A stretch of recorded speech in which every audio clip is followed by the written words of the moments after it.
You know we're hosting a family gathering next week, right? What do you mean by... That means you need to clean this house spick and span. If I spot even a speck of dust, you're in trouble. Here we go again. It's like I'm just the hired help to my mother-in-law, Sally. From the moment I got hitched, it's been a relentless wave of her griping. And the worst part? Sally is sneakily brilliant at chipping away at my sanity, all under the radar of my husband and father-in-law. Before I knew it, I turned into something like her personal lackey. Despite the toll it was taking on me, both physically and emotionally, I stuck it out for the sake of my dear husband. But everyone has their breaking point. Should I walk out on my husband to escape her, or endure and carry on like this? Neither option sat well with me. I didn't want to lose what mattered most.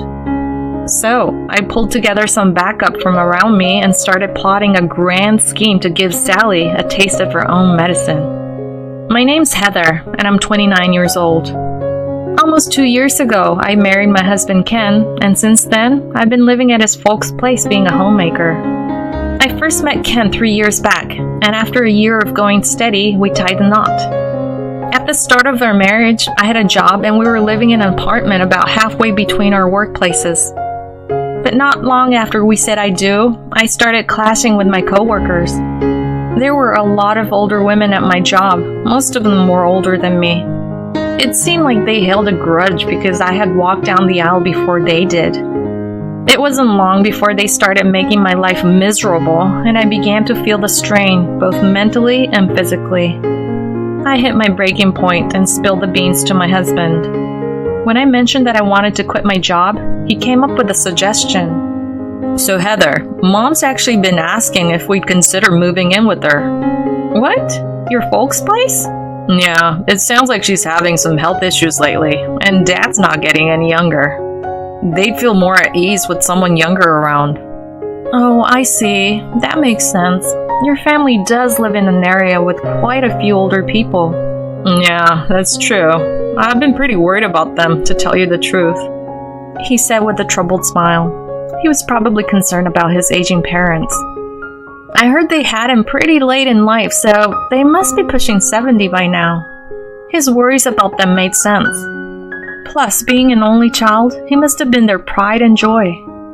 He's the kind of guy who regularly checks in with his mom just to see how she's doing. So they asked him if we'd consider living with them. If I were in his shoes, I'd probably want to move in with them too. So I was thinking, if you're cool with it, what if you quit your job and we move in with my parents? Wait, I can really quit my job? Absolutely. Honestly, we can live just fine on my income. And if we're at my folks' place, we won't have to worry about rent. We just chip in for living expenses. Are you sure? Are you really okay with me being the only one getting this much help? I can't stand seeing you suffer. If there's a way to make things easier for you, I want to take it. Oh, Ken. Yeah, thank you. And just like that, we made up our minds to move in with the in-laws. I decided that was the perfect time to quit my job. But back then, I had no clue. Just because the job stress is gone doesn't necessarily mean happiness is around the corner. Fast forward a month and we're having the movers cart all our stuff over to the in-laws. They welcomed us with open arms. Long time no see. Heather, we're very happy you're here. No kidding. When we heard you two were moving in, we were over the moon. They were all smiles as they ushered us into the house. As we ambled towards the living room, my mother-in-law, Sally, hollered from the kitchen. Heather, lend me a hand, will you? Absolutely, I'm on my way. Sorry, I can barely keep up with all this. No problem, I'm here to help. I sprang up and headed to the kitchen. While brewing some coffee, I got the rundown of where everything was. Just when I was about to ferry the mugs over, she held me back. Hold your horses. I gave her a puzzled look, not quite getting what was up. She grabbed a mug and started sipping the coffee right then and there. Sally? She took a sip, scrunched up her face, sighed, and pressed her lips together. This coffee is a disaster. Can't you even make a decent cup of coffee? Well, you're as plain as a post and you can't even brew coffee. You're a real letdown as a daughter-in-law. And I hear you quit your job? About my job, the office politics were getting to me. You threw in the towel over something so petty. I swear, you kids these days, you're just so fickle, aren't you? My workplace was pure torture. But Sally, who didn't have a clue, was laying into me based on her own assumptions. But what could I do? It was my first day there. I couldn't just snap back. All I could do was bite my lip and bear it. She heaved another sigh, tipped the contents of her coffee mug into the sink, and said, forget it. I'll redo it. You just grab those cakes over there.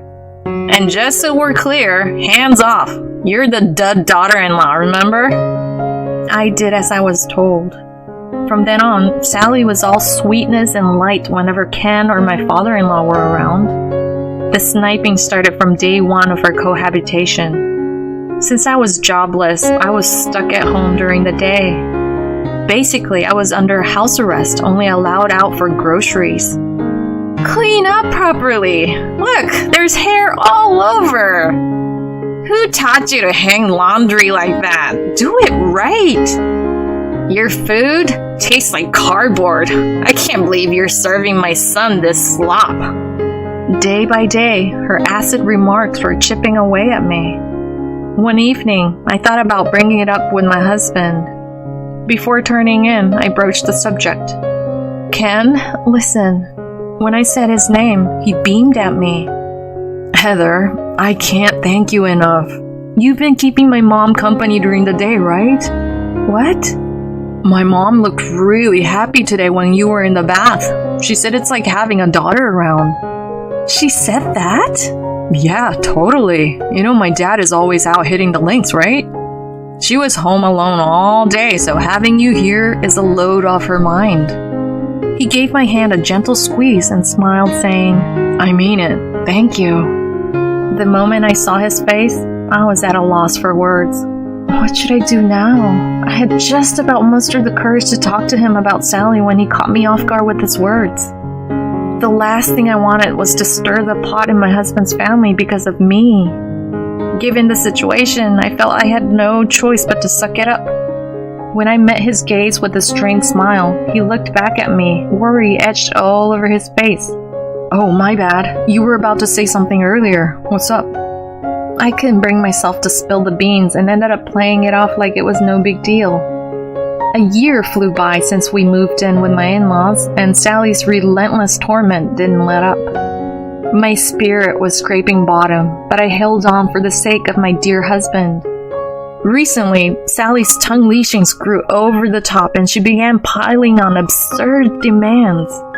I've got some friends coming over. Go fetch some cakes from the department store in 10 minutes. Get rid of the weeds in the garden while I'm out. Make sure you season the dinner like I do. I'll claim I cooked it. The list just went on and on. Each time I fell short of her escalating demands, I was met with a fresh barrage of abuse. I was teetering on the edge. One day, as I was tidying up the garden following her orders, Sally barked from the inside the house. Hey! I found her smirking as I approached. You know we're hosting a family gathering next week, right? What do you mean by... That means you need to clean this house spick and span. If I spot even a speck of dust, you're in trouble. Hold on, even a speck of dust? That's just not possible. Excuse me? How dare you answer back, you incompetent daughter-in-law? If you refuse, you'll be saying goodbye to Ken. It hit me then. I turned into nothing more than Sally's pawn. I was beat, physically and mentally, but I couldn't turn my back on this life, not when it meant leaving my beloved husband. But even I had my breaking point. Should I walk out on my husband to escape her, or endure and carry on like this? Neither option sat well with me. I didn't want to lose what mattered most. Once I was sure of my feelings, a wave of pent-up anger towards Sally surged within me. I didn't give a damn about the consequences anymore. I was done dancing to her tune. I locked eyes with Sally and made my stand. Fine, I'll get this house cleaned up.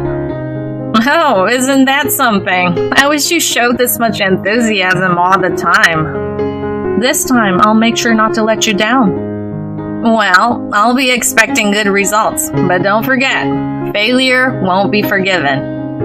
With that, she strutted out, leaving me behind. Recently, she's been all dolled up and stepping out quite often. She dumps all the chores on me and heads out. It used to irk me, but now I found it almost comforting. I decided to let Ken in on the truth, hoping to catch him on his lunch break. When I opened up about the abuse, he stammered back. Is that for real? As I nodded, he let me in on a bombshell. Actually, my dad spilled the beans yesterday. Apparently, my mom is having an affair. What? Your mom is cheating? Dad's been frequenting a detective agency instead of hitting the golf course.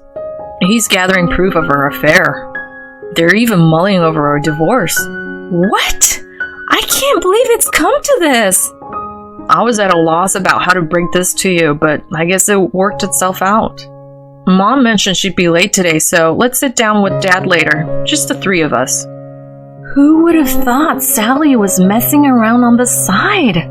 But this could be a game changer in my favor. The odds of my plan succeeding just shot up. I had a big-time plan cooking, and I absolutely needed the aid of my father-in-law Scott and my husband. As Ken and Scott walked through the door, I spilled all the beans about Sally's mean streak. Scott was fired up, hollering, "That's unforgivable!" But I cooled him down and explained my game plan. Scott, I want to give Sally a taste of her own medicine. You in? Absolutely, but what's the big idea? As I spilled my plan, Scott and Ken were all ears, trading looks to check each other's take. But they were quick to give the thumbs up, looking back at me. Heather, it's a tall order, but count us in. We're backing your plan all the way. Yeah, you can count me in too. Scott, Ken, you guys are the best. I immediately picked up my phone and hit up my dad back home. What's up? I rapidly filled my dad in on my plan. Dad, here's the plan. I need a hand. I see where you're going with this. No problem. I'll round up the troops. We have to handle some red tape first. Can we shoot for a week from now? Sure thing. Got it. I'll gear up my end till then. Thanks, Dad. With my dad on board, I dove into the prep work the very next day. Alongside Scott and Ken, being super careful not to tip off Sally, we got all our ducks in a row. Fast forward to a week later. On this fine Sunday, Scott and Ken were kicking back at home. Sally was grinning ear to ear, playing the doting mother-in-law perfectly. Heather, what's for lunch today? Since the guys are here, why don't we order some grub? I've got company dropping by soon. Company? Right on schedule, the doorbell chimed. I swung the door open, and there stood my dad. Heather, long time no see. Thanks for coming, Dad. I hate to put you through all this. What are you talking about? You're my kid. It's no sweat. Thanks. Can we get started? Sure thing, but first, get the stuff out. On it. I shot a look to my husband and Scott, and we began hauling our packed gear outside. Having separate rooms in my in-laws' house was a real stroke of luck. We managed to make the moving prep happen without Sally being any the wiser. Seeing us in action, Sally quickly piped up. Hold up! What the heck are you guys up to? Sorry, Sally, could you step outside? Safety first. What's this about safety? Give it to me straight. No need for a play-by-play. It'll be clear as day once you see from the outside. What on earth are you plotting? As we carted out the last piece of luggage, Sally busted out of the house. A wrecking crane had just rolled up, all set to get down to business. Yep, the favor I asked from my dad was to bulldoze my in-laws' house. We're a construction family, and my old man is still in the game. Wait, what's all this? As Sally let out her disbelief, the crane got down to business. Watching the scene, she went white as a sheet. Oh, our house! This is your doing, Heather! You think you can pull this off? As she raged at me, yanking at my collar, I just gave her a sweet smile. My doing? That's mean. Just a heads up, your hubby and your son are on board with this. Wait, what? There's no way! They're part of this? Believe it or not, Scott's even got divorce papers ready. Say what? Well, you've been playing the field, haven't you?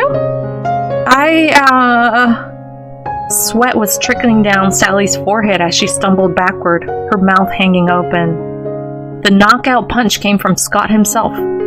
You've been living high on the hog with my cash and supporting another guy. On top of that, you've been giving Heather hell. When will you hit rock bottom? That's not it, honey. I didn't mean... We've gathered all the evidence we need. Divorce is in the cards.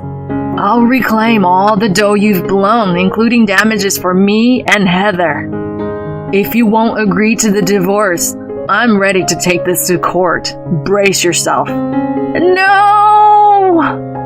Sally's piercing scream echoed against the rumble of the machinery. No one was there to comfort her. Eventually, my in-laws split up. The three of us relocated to a monthly rental that we had set up in advance. With nowhere to live and no money to her name, Sally apparently moved in with her brother and his wife. But she's never been on good terms with them, so they're treating her like a maid.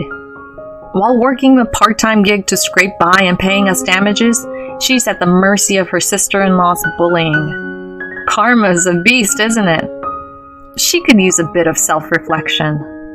Meanwhile, after moving out of the monthly rental, we settled into a different apartment. I found a part-time job at a local bakery, and I'm living the dream without any stress. Scott's planning to stick with us. If I hadn't come clean to my husband back then, if Scott hadn't stood by me, things might not have panned out so well. One thing I know for sure, I didn't make a wrong call. From here on out, I'm looking forward to peaceful days with Ken and Scott.